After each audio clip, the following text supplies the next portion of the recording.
আজকে যে জন্য আপনাদের সামনে আসা, অতি সম্প্রতি যে পৌরসভা নির্বাচন হয়ে গেল, তাতে যেভাবে নির্বাচন হয়েছে সেটা আমরা সবাই দেখেছি এবং আপনাদের দ্বারাই দেখেছি। প্রথম যেটা আমার দায়িত্ব যে বাংলার প্রেস মিডিয়া যারা এবারে নির্বাচনকে লোকের সামনে তার সত্য উদ্ঘাটিত করেছেন, সবচেয়ে বেশি কৃতিত্ব মিডিয়া, সেজন্য আপনাদের প্রথম ধন্যবাদ দেওয়াটা আমাদের দায়িত্ব। আমি আমার তরফে আপনাদের ধন্যবাদ জানাচ্ছি। এর আগের পৌরসভা নির্বাচনও এই ধরনের হয়েছিল, তারপর প্রেসকেও বাদ দেয়নি, মিডিয়াকে আলোকচিত্রী তাদের উপর অত্যাচার হয়েছে, ক্যামেরা ভাঙা হয়েছে, আমরা দেখেছিলাম।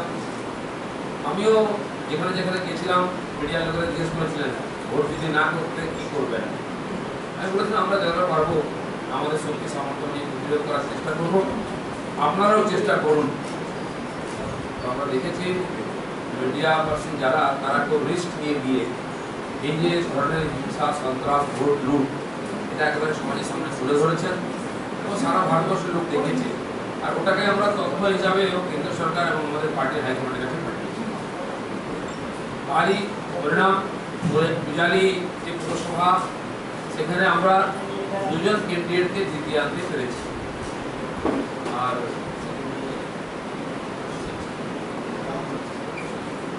এছাড়াও 7টা কেন্দ্রে আমাদের দ্বিতীয় স্থান আছে, 16% ভোট আমরা পেয়েছি।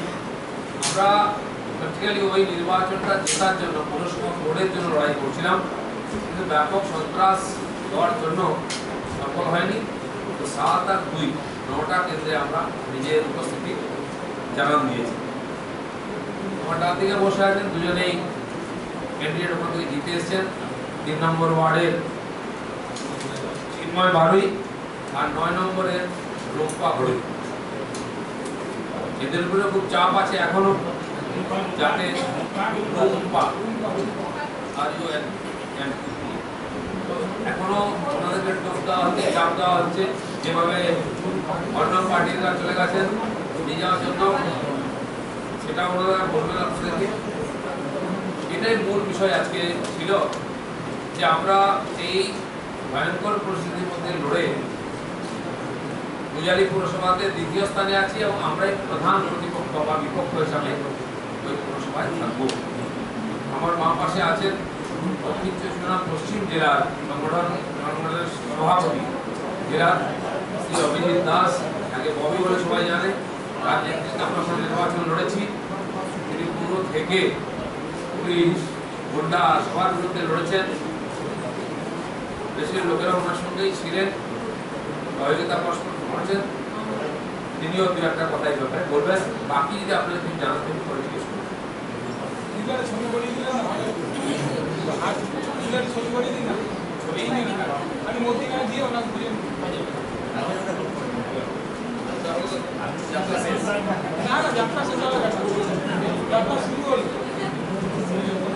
পূজালি পুরসভার ভোটে আপনার এটা অ্যাকচুয়ালি আমাদের যে মমতা ব্যানার্জির ভাইপো অভিষেক ব্যানার্জি তিনি বলেছিলেন 16টাই আমাদের চাই, তার জন্য যা কিছু করা দরকার তিনি নির্দেশ দিয়েছিলেন।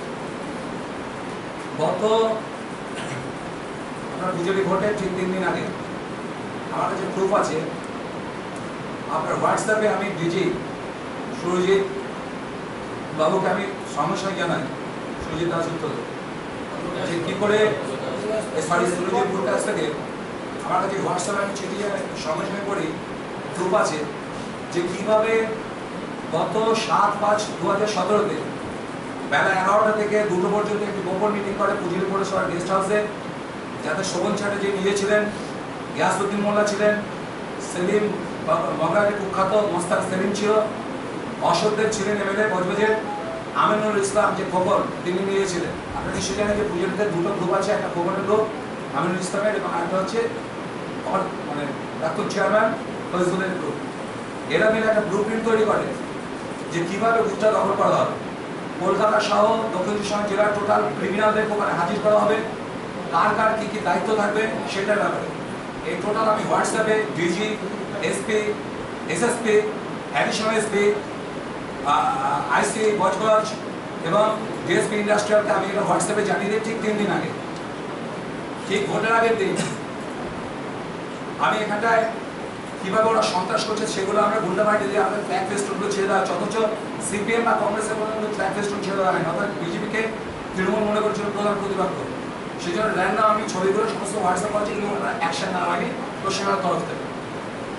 তারপরে যেদিন বাইক বাহিনী ঢুকছে আগের দিন গোকুল গার্ডেনে, আমরা রবীন্দ্র গার্ডেনে ওখানে গোকুল ভিলার ওখানে যখন রাখা হচ্ছে, তখন আমি ক্রিমিনালদের ভয়েস রেকর্ড, টোটাল দক্ষিণ সারা বেশ কিছু ক্রিমিনালের ভয়েস রেকর্ড, অডিও রেকর্ড, সেটা আমি ডাইরেক্ট ডিজি এসপিকে পাঠাই। তার সেই অডিও রেকর্ডগুলো আপনাদের আমি দিতে পারি, কীভাবে ক্রিমিনালরা কোথায় কোথায় রয়েছে, কোথায় কোথায় সেলটা নিয়েছে। আগের দিন রাত্রিবেলা নদীর পাড়ে 6-7টা নৌকাতে আর্ম সমেত বম সমেত তারা রয়েছে।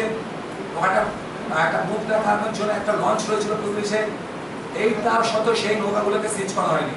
এবং যেখানে রবীন্দ্র গার্ডেনের কাছে, বিলাপুরের কাছে, ওখানে যে ভিলাতে তো ওরা ছিল প্রায় 400 জনের মতো দুষ্কৃতী, সেখানে একবার রেড করা হয়নি। সারা তো ওখানে ছিল এবং ভোরবেলা ওরা তারাও ওখানে ঢুকেছে। এবং সব ক্ষেত্রে আমি তখন বলেছিলাম, আমি ডিজি এবং এসপিকে আমি এইটাই মেসেজটা পাঠিয়েছিলাম যে এখানে লিখছে, please listen this audio carefully, Pujari is now under control of criminals. The entire region and every corner of Pujari fair election is now an utopian dream. Each and every booth will be rigged tomorrow. এটা আসল ক্রিমিনালদের voice recording আমি পাঠিয়ে দিয়েছিলাম। তারপর আমি যখন ওরা কিছু স্টেপ নিলেন, আমি রাত্রিবেলা মেসেজ করেছি, I trust all of you, but alas, now I know tomorrow all of you in the administration will be remain doomed spectator.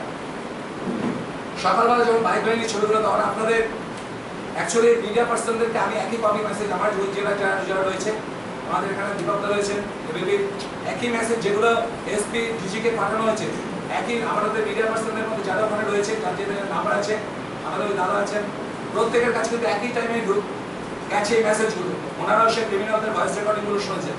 আমাদের মিডিয়া পার্সনদের অনেকের কাছে আমার একই টাইম গেছে। সেখানটা প্রশাসন থেকে কোনো স্টেপ নেওয়া হয়নি।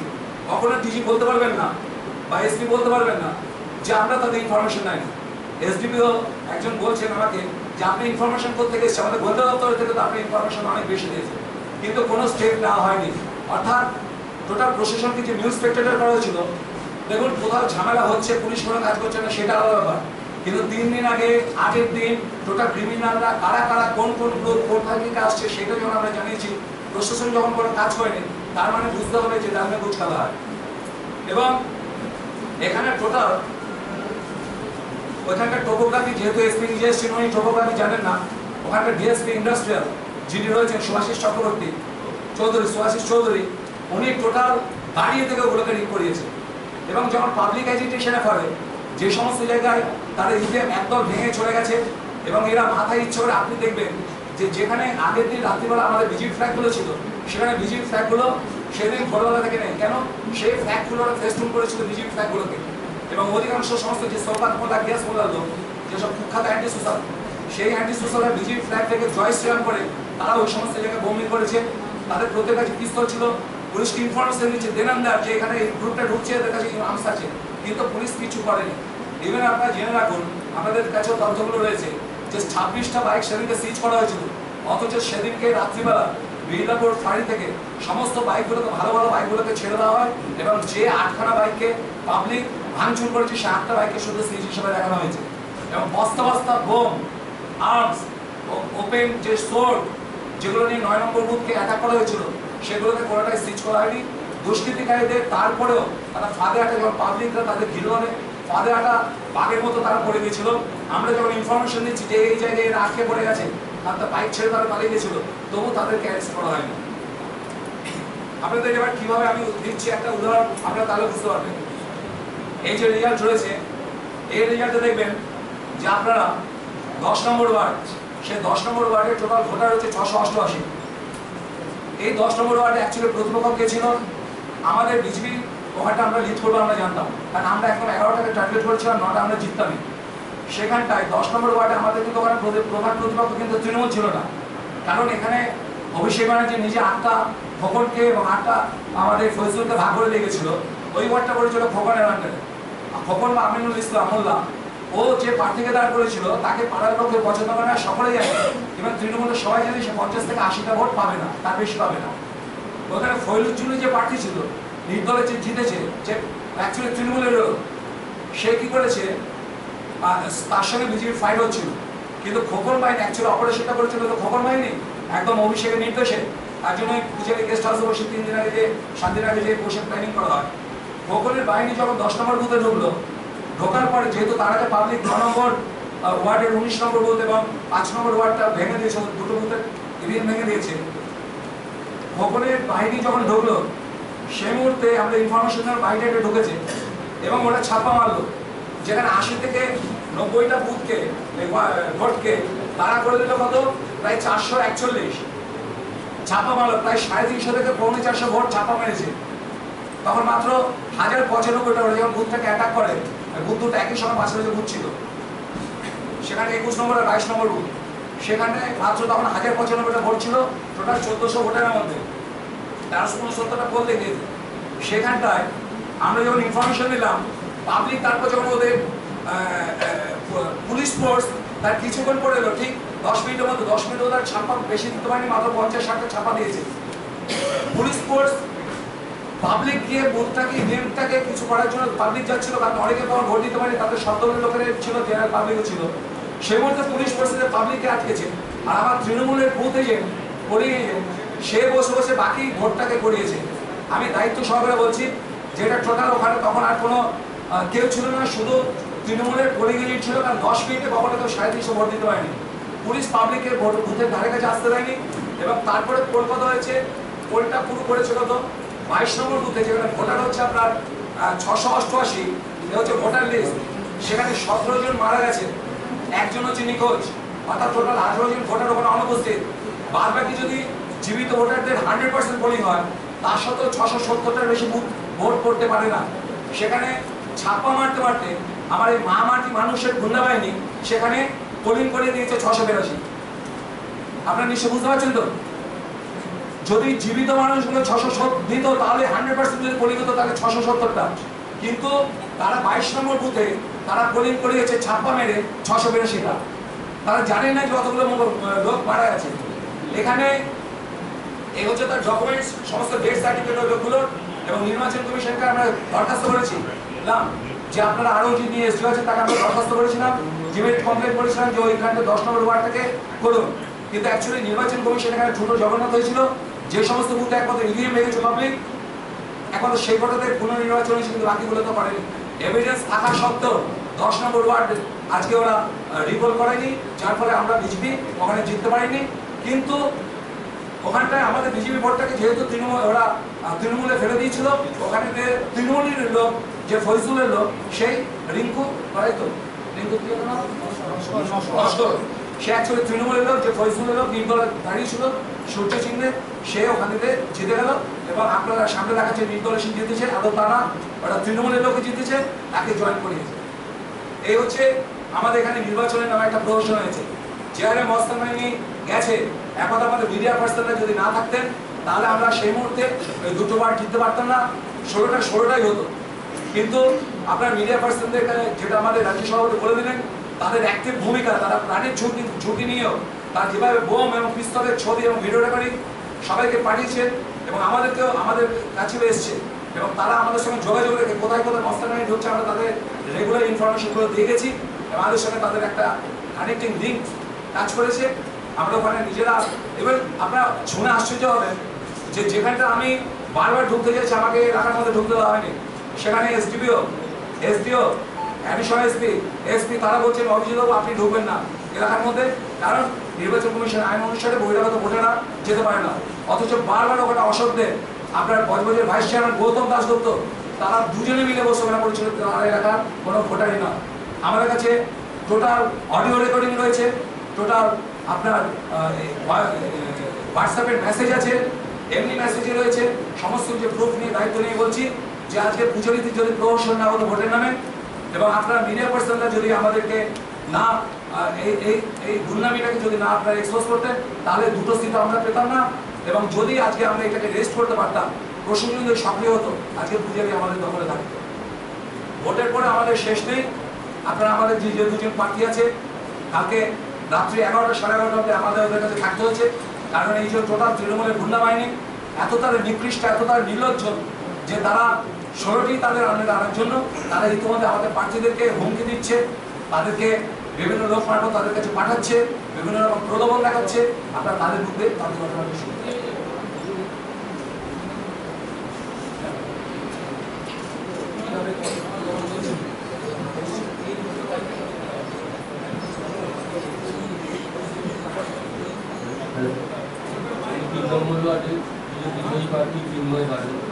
এটার পর থেকে বাড়িতে টিএমসি গুন্ডা বাহিনী যাচ্ছে বা রাস্তায় হচ্ছে, নানানভাবে বলছে যে কোনো রকম কাজ করতে পারবে না, দুজন মাত্র বিজেপি জিতেছি, কাজ করবে কী করে, বা টাকা পয়সা আসলে কোনো উন্নয়ন করতে পারবে না, তোদের এক ধারে করে রাখতে হবে।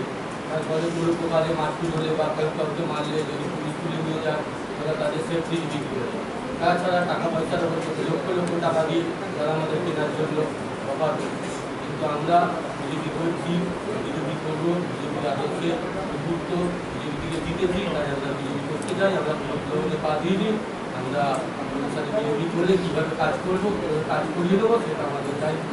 বা আমরা জনগণের পাশে কীভাবে থাকবো, আমরা আমাদের দিক থেকে বুঝি। তাই আমরা বিজেপিতেই আছি, আমাদের বিক্রি হওয়ার কোনো জায়গা নেই, বিজেপি কোনো বিক্রি হয় না। ধন্যবাদ।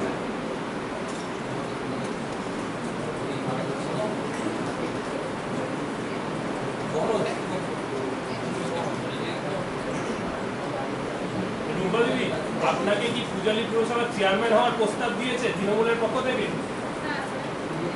এরকম প্রস্তাব পেলে আপনি যাবেন যদি চেয়ারম্যান করার প্রস্তাব দেয়?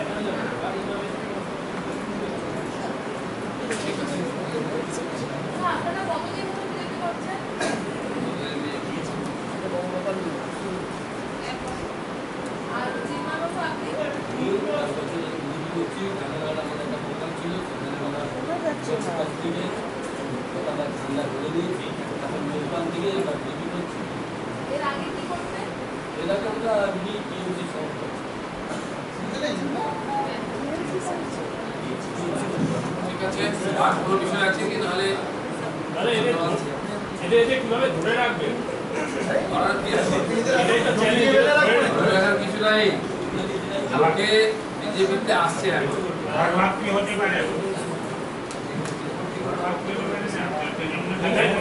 উল্টোটাও হতে পারে।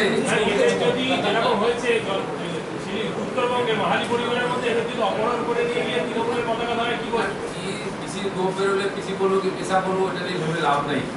কিন্তু বিজেপির সঙ্গে যারা আছেন থাকবেন, এটা ঠিক যে রিস্ক তো আছেই, ভয় দেখানো, লোক দেখানো সবই চলছে, হচ্ছেও। কিন্তু ওনারা ঠিক করেছেন বিজেপির সঙ্গে আছেন, থাকবেন। আমরাও তাদের কন্ট্যাক্টে আছি, যাতে কোনো সমস্যা যাতে দূর করা যায় চেষ্টা করছি। বাকি ভবিষ্যৎ বলবেন। পার্টি কি ওদের সেফটি মানে সুনিশ্চিত ছিল সবসময় পার্টি কি ওদের সেফটি সুরক্ষিত রাখার বিষয়টা তো আছে। হ্যাঁ, জেলা প্রেসিডেন্ট নিজে আছে, মানে আছি। পাহাড়ে রাখা যায় না, ভালো বেশি বেঁধে রাখতে হবে। উল্টো হতে পারে, পাহাড়ে যারা জিতেছে টিএমসি তারা যে থাকবে টিএমসি তার কোনো গ্যারান্টি নেই। বা পূজালিতেও এরকম হতে পারে যে সবাই টিএমসি থাকবে, কোনো গ্যারান্টি নেই। অনেক কিছু হতে পারে যেগুলো একই খেলাটা আপনারাও খেলবেন।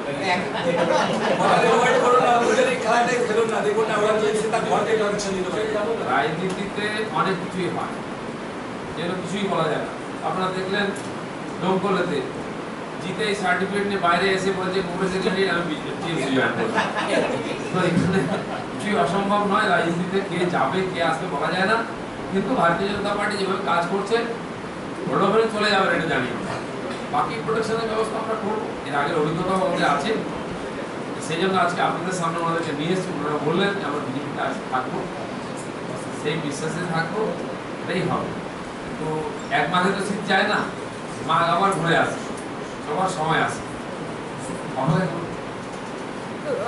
तो देखिए आप लोग ये आप कह रहे हैं नहीं जाएंगे, पर बाहर से कौन आएंगे? आपने तो बहुत बहुत कुछ बोला कल। अब वो तो कि समय ही कांग्रेस बताएगा से भी कौन कोई आ आएगा रहा है। कौन जाएगा। हाँ, कांग्रेस से कौन आ रहा है? अभी तो लिस्ट है, 2-4 दिन में आपको हम लिस्ट दे देंगे और सबके सामने लाएंगे। आप जिनकी तरफ देख रहे हो अभी नहीं है, लेकिन और बहुत लोग हैं जो आने वाले हैं, वो तैयार हो गए हैं, लिस्ट भी तैयार हो गया है और लगातार हम उनको अपने साथ जोड़ते जाएंगे। पर दिलीप जी 148 वार्ड में आप लोगों को 3, that's really देखिए कितना वार्ड उसका मतलब नहीं, हम कहाँ थे और कहाँ पहुँचे ये देखने का है। पिछले बार राजगंज में केवल 6 वार्ड में हमारा कैंडिडेट था 27 में से, इस बार 26 में दिया था। 27 नंबर जो है उसको डर के पूरे घर से निकलने नहीं दिया, नॉमिनेशन नहीं कर पाया। और 26 में से 2 को जबरदस्ती उठा के लेके नॉमिनेशन उठ कराया। 24 वार्ड में लास्ट तक हमने लड़ाई किया, तो केवल हम ही लड़ाई किया, ना तो लेफ्ट ना तो राइट, कोई नहीं था। उसका परिणाम हुआ कि हम एक सीट वहाँ जीता है, लगभग 5 में हम सेकंड पोजीशन पे। और डोमकोल में तो हम जानते थे हमारी एंट्री हुई, लेकिन सबसे बड़ी बात है कि पहली बार वहाँ म्यूनसिपैलिटी बनी और सबके सब वार्ड में हम कैंडिडेट थे। आज भी वेस्ट बंगाल में माइनॉरिटी बीजेपी को वोट नहीं करता, ये हम भी जानते हैं। समय लगेगा, हम लगे हुए उनके संपर्क किया, लोगों तक पहुँचने का हमारे पास एक मौका था इस बार का चुनाव। और वहाँ 92% मुस्लिम डोमकोल में होते हुए भी हमको 1.4% वोट मिला है, लेकिन 7 मुस्लिम कैंडिडेट हमको मिला सारे, और सीट्स पर हमने कैंडिडेट दिया, अंतिम समय पर लड़ाई भी किया, अच्छा प्रचार हुआ, लोगों तक पहुँचा। पूजाली में फर्स्ट टाइम इस पर लड़ाई हुआ, पिछले बार कितना कैंडिडेट था, पिछले बार 4 था, मतलब 16 के 16 कैंडिडेट थे और केवल हम ही आमने सामने लड़ाई किया अंतिम दूर तक। और हम सेकंड पोजीशन में विपक्ष का रोल हम निभाएंगे। 16% वोट हमको मिला है, तो कोई लड़ाई तो बेकार नहीं जाता। अगले पार्लियामेंट है, तो फिर विधानसभा है, चलेगा। ये हमारे लिए डिपॉजिट बढ़ रही है, आगे इसका काम है। স্যার আপনাকে একটা জিজ্ঞেস করা ছিল, আপনি যদি হিন্দিতে বলেন ইট বি গ্রেট। আপনি বললেন যে ওই ফজলুল ওনার ক্যান্ডিডেট জিতলো অ্যাজ ইন্ডিপেন্ডেন্ট, বাট ছাপ্পা মারলে কেন ওনার ক্যান্ডিডেট জিতলো? ছাপ্পা মারলো তো খোকনের লোকেরা। খোকনের লোকেরা ছাপ্পা মেরেছে। আপনার ওর খোকনের যে ক্যান্ডিডেট ছিল সে 100টার বেশি ভোট পেত না। ছাপ্পাটা মারার ফলে সে প্রায় 400 মতো ভোট মানে ছাপ্পা মেরে দিচ্ছে, আর পৌনে 400 আমাদের সেখানে তার হয়ে গেছে প্রায় 440 ভোট। এবার ওই ভোটটা তো ডিভাইড হতো। এবার যেগুলো আমাদের ক্যান্ডিডেট ছিল সেগুলো সব বেশিরভাগই বিজেপির ভোটার ছিল, বেশিরভাগই বিজেপিতে আসতো। ওর মধ্যে প্রায় 250 মতো বিজেপির ভোট ছিল। তাহলে বিজেপি ভোটে যদি আমাদের বিজেপির প্রার্থী পেতেন তাহলে অটোমেটিক্যালি তিনি নির্দলের সঙ্গে জিতে যেত। বুঝতে পারছেন? দেখুন একটা কথা কি, যে আজকে যদি পুজোরিতে আমরা 16% ভোট পেয়েছি, যদি না হতো তাহলে কিন্তু আমরা এখানে ভোট 30% ভোট পেতাম। আমি তো জাস্ট একটা এক্সাম্পল দিলাম। আপনারা মনে করছেন মানে রিপিটে ভোট হয়েছে, যে ভূতেরা কি ভোট দিয়ে গেছে এখানটায়? আপনারা মিডিয়াতে দেখাচ্ছেন এত পার্সেন্ট বিজেপি ভোট পেয়েছে, এটা পাইনি ভোট হয়েছে নাকি? এত কোথাও ভোট হয়েছে? এখানে পার্সেন্টেজ থেকে ভোট থেকে কোনোদিন কিছু হয় না। তার মধ্যে অনেক কিছু আছে, যেমন কালকে একটা চ্যানেলে দেখাচ্ছিল, আমি নাম করছি না, সাংবাদিক বসে আছেন, যে এখানটায় দ্বিতীয় জোট নাকি যেটা সিপিএম মানে কংগ্রেসের জোট, তা নাকি 23% ভোট পেয়েছে পুজোরিতে। আরে সিপিএম ওখানে 0.4% ভোট পেয়েছে, কংগ্রেস পেয়েছে 14% ভোট। আর যে নির্দলের পুরো সবার মধ্যে দিয়ে 23% ভোট হয়েছে, সিপিএম ক্যান্ডিডেট দিতে পারেনি। আমি যদি শক্তিশালী দল হব, আমি নির্দল কেন দেবো? কংগ্রেস 8টা দিয়েছে, ওরা 8টা দিয়েছে, ওখানে কাউকে না পেয়ে একে তাকে ধরে দিয়েছে। কংগ্রেসের লোকগুলোকে ধরে দেওয়া হয়েছে, কংগ্রেস আর তৃণমূল লোকগুলোকে নিয়ে, আর সেগুলোকে নিয়ে জোট হয়ে গেল দ্বিতীয়। ওখানে বিজেপি এত রিগিং এর পরে বিজেপি আমাদের সেকেন্ড পজিশন, বিজেপি বিরোধী দলের ভূমিকা থাকবে বিজেপি, পার্সেন্টেজ দিক দিয়েও বিজেপি সেকেন্ড। এত রিগিং সত্ত্বেও দুজন ক্যান্ডিডেট জিতে এলো, কি রহস্য? রিপোলিং না হলে 9 নম্বর জিততে পারত না। 3 নম্বরের ভাই ভাইনি যখন ঢুকছিল তখন প্রায় 250 মতন এরা সব পাবলিকরা মিলে, আপনারা নিশ্চয়ই জানেন, পেপারে বেরিয়েছে যে পাবলিককে আমরা হাতে ইট নিতে বলেছিলাম, তারা হাতরা ইট নিয়ে দাঁড়িয়েছিল, এবং অনেকে যে বাইকগুলো ফেলে গেছে না ইটের খায়। ধরে 3 নম্বর আমরা 1 নম্বর মাত্র 58 ভোটে হেরে গেছি। 5 নম্বর ওয়ার্ডটা আমরা জিততাম। 2.5টা অব্দি আপনার এখানটা আমার সমস্ত প্রুফ আছে, 2.5টা অব্দি তারা টাকা বাড়ি বাড়ি দিয়ে এসছে, ভোট দিয়ে করেছে। আমাদের রুমালে এই জুম্বালে ওখানে 42টা ভোটার আইকার্ড নিয়ে নেওয়া হয়েছে, তাদের সমস্ত ভিডিও রেকর্ডিং আমার কাছে আছে, কারো যদি লাগে দিয়ে দিতে পারে। তাদেরকে বলেছে তোমরা ভোটার আইকার্ড গুলো দাও, তোমরা যাবে না কাউকে ভোট দিতে। এইভাবে অত্যাচার হয়েছে, প্রশাসন নিষ্ক্রিয়। এসডিও চেষ্টা করেছে, আমি এসডিওকে দোষ দিলাম, এসডিও তার পুলিশ নয়, তিনি পুলিশ বাহিনী করেছেন, পুলিশ সুরক্ষাটা নিষ্ক্রিয়। সাংবাদিকরা যদি না থাকতেন আপনারা, আমরা ওখানে দুটো পেতাম না, বারবার একই কথা বলে যাচ্ছে। ঠিক, ধন্যবাদ।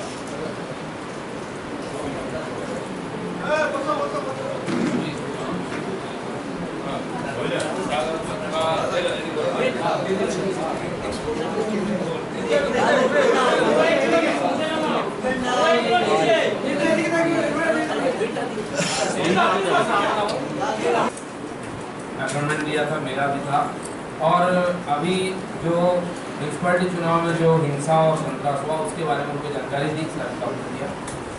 और ऐसे भी कुछ बिहार डिस्ट्रिक्ट में, साउथ वेस्ट चुनाव में, हुगली, मेदिनीपुर में जो नॉर्मल यहाँ चलता रहता है हिंसा राजनीति, उसके बारे में जानकारी और तत्पर हमने।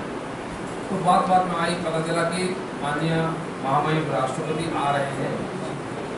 हमने भी प्रयास किया कि उनसे संपर्क किया जाए। अगर 10 मिनट समय देते हैं तो बंगाल की जो राजनीतिक परिस्थिति है जिस तरफ जा रहा है, खाली ये नहीं है, भ्रष्टाचार जैसा शारदा नारदा का मामला हो और राजनीतिक हिंसा हो और चुनाव में भी जो हिंसा हुआ है, सारी बातों को लेकर बंगाल के लोग चिंतित हैं।